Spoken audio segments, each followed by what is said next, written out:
என் பசங்க டெய்லி ஏதாவது ஒன்று செஞ்சு கொடுக்கறனால டிஃப்ரெண்ட்டான்னு கேட்குறாங்க. சரி என்ன டிஃப்ரெண்ட்டாக ஹெல்த்தியாக பண்ணலாம் அப்படின்ட்டு தோட்டத்தில் போய் பார்க்கும்போது சங்குப்பூ இருந்துச்சு. அன்னைக்கு பூத்த பூவை மட்டும் அப்படியே பறித்து எடுத்தாச்சு.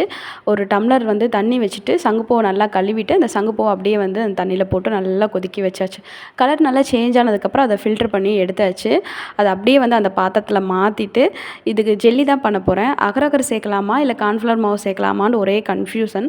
சரி அகரகரே சேர்க்கலாம் அப்படின்னு சொல்லிட்டு அகரகர் கொஞ்சம் போட்டு நல்லா கலந்து விட்டாச்சு. அதுக்கப்புறம் தேவையான அளவு நாட்டு சர்க்கரையும் சேர்த்துட்டேன்.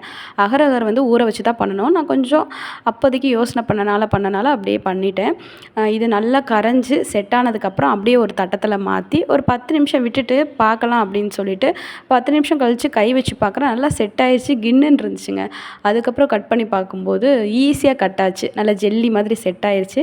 எடுத்து சாப்பிடும்போது செம சூப்பராக இருந்துச்சு. பசங்களுக்கு ஹெல்த்தியாகவும் செஞ்சு கொடுக்கணும், அவங்க சாப்பிட்ற மாதிரி இருக்கணும் அப்படின்றக்காக இது செஞ்சேன். நாளைக்கு வந்து நோ பாயில் நோ ஆயில் மெத்தடில் அல்வாவோ ஜெல்லியோ தான் பண்ண போகிறோம். அது எப்படி பண்ணுறது அப்படின்னு சொல்லிட்டு அடுத்த வீடியோவில் பார்க்கலாம். அதுவும் வந்து ஹெல்த்தியாக தான் பண்ண போகிறோம்.